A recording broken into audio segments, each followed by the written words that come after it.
এয়া অসম নাট্য সন্মিলনৰ প্ৰতিনিধিয়ে সম্বৰ্ধনা জনাইছে। ইয়াৰ পিছত সাজু হৈ থাকিব Jorhat academy senior secondary school. Jorhat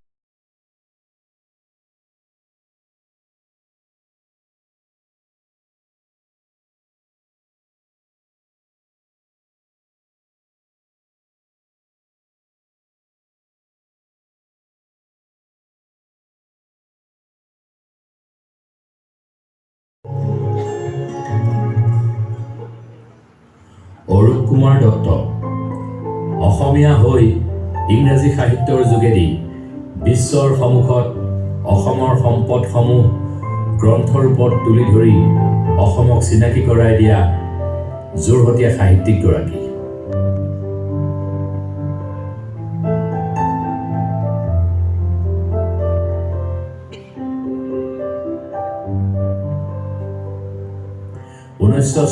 চনৰ 2 জুলাইত যোৰহাট চহৰৰ গাতে লাগি থকা আতিলা গাঁৱত জন্মগ্ৰহণ কৰা অৰূপ কুমাৰ দত্তৰ পিতৃৰ নাম আছিল গিৰীশ চন্দ্ৰ দত্ত আৰু মাতৃৰ নাম ইন্দিৰা দত্ত।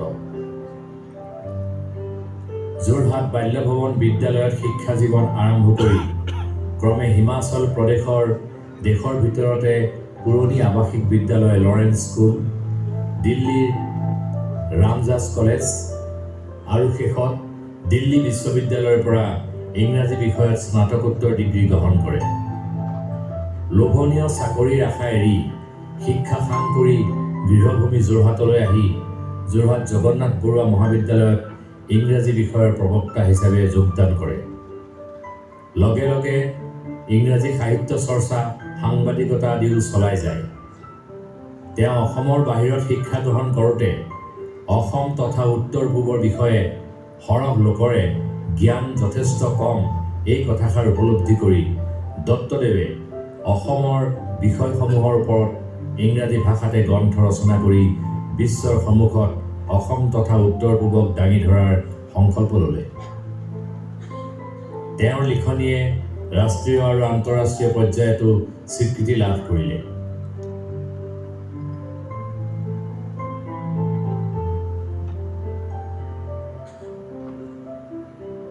মোৰ এখন উপন্যাস প্ৰাপ্তবয়স্কৰ কাৰণে দি আনাগৰিকাজ চন।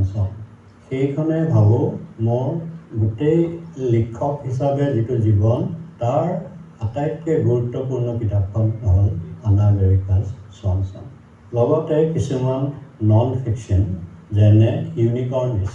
এতিয়া ইউনিকৰ্নিছ কিতাপখন হয়তো পৃথিৱীৰ প্ৰায়বিলাক যিবিলাক ইম্পৰ্টেণ্ট লাইব্ৰেৰী তাত পোৱা যাব। এইখন এখন যথেষ্ট তথ্যগধুৰ কিতাপ। বা দ্য ফাইনেল ফ্ৰণ্টিয়াৰ, এইখনো এখন খুব ৱেল ৰিচাৰ্চ এখন ডকুমেণ্ট।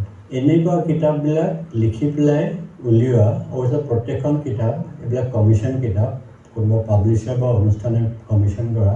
এই কিতাপবিলাক লিখাত যিমানখিনি সময় লাগিছিল, মই হয়তো চাকৰি কৰি থকাহেঁতেন মই এনেকুৱা কিতাপ এখন প্ৰস্তুত কৰি উলিয়াব নোৱাৰিলোহেঁতেন। মহাবিদ্যালয়ৰ চাকৰি এৰি 1980 চনত যোৰহাট এৰি গুৱাহাটীলৈ গৈ ইংৰাজী ভাষাৰ গ্ৰন্থ, প্ৰবন্ধ, গল্প আদি লিখা আৰম্ভ কৰিলে।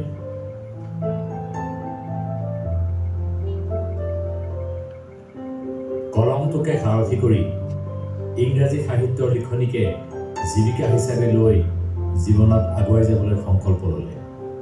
প্ৰথমতে শিশু সাহিত্য আৰু পৰৱৰ্তী সময়ত প্ৰাপ্তবয়স্কসকলৰ বাবেও গ্ৰন্থ ৰচনা কৰিলে। এতিয়ালৈকে ইংৰাজী ভাষাত 30খন গ্ৰন্থ ৰচনা কৰি উত্তৰ পূব তথা অসমক বিশ্ব দৰবাৰত প্ৰতিষ্ঠা কৰিলে।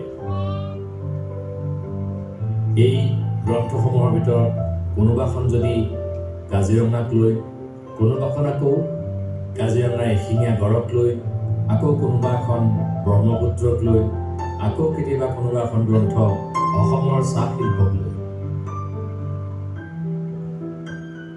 মই এইটোও ভাবোঁ যে প্ৰত্যেক এজন প্ৰতিষ্ঠিত লিখকে হয়তো নিজৰ জীৱনকালত এখন না এখন শিশুৰ কাৰণে গ্ৰন্থ লিখাটো উচিত। কিয়নো এজন লিখকে যদি কিবা সামাজিক পৰিৱৰ্তন নিজৰ লিখনিৰ মাজেদি আনিবলৈ প্ৰয়াস কৰে, তেতিয়া প্ৰধান লক্ষ্য হ'ব লাগিব প্ৰজন্ম, নপ্ৰজন্ম। আৰু আমি কিতাপৰ মাজেদি আমি নতুন প্ৰজন্মক তেওঁলোকে আমি বহুত কথা শিকাব পাৰোঁ। অৰূপ কুমাৰ দত্তদেৱে বিভিন্ন বঁটা বাহন সন্মানেৰে বিভূষিত হ'ল। সন্মানীয় পদ্মশ্ৰী বঁটাও লাভ কৰিলে। অসম চৰকাৰে দিয়া মাধৱদেৱ বঁটাও লাভ কৰিলে। ডিব্ৰুগড় বিশ্ববিদ্যালয়, গুৱাহাটী বিশ্ববিদ্যালয়ে ডিলিট উপাধি প্ৰদান কৰিলে।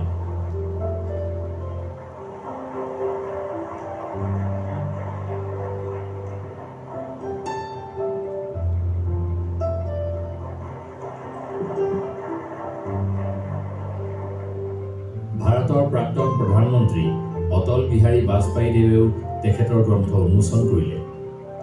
তেখেতৰ কেইবাখনো গ্ৰন্থ চলচ্চিত্ৰ আৰু ধাৰাবাহিক ৰূপে চিত্ৰায়ন হৈছে। এনে এগৰাকী মহান যোৰহতীয়াক আজি তেখেতৰ উপজা দিনত যোৰহাটবাসীয়ে যি সন্মান জনাব খুজিছে, তাৰ লগত সংগতি ৰাখি এই তথ্যচিত্ৰখনেৰে অৰূপ কুমাৰ দত্ত ছাৰক অভিনন্দন জনাইছোঁ। এনে এজন প্ৰজ্ঞাৰ সাধক অসমৰ নতুন প্ৰজন্মৰ বাবে অনুকৰণীয় হৈ ৰওক। আৰু সৃষ্টিকৰ্ম আশা কৰি তেখেতৰ দীৰ্ঘায়ু কামনা কৰিছোঁ।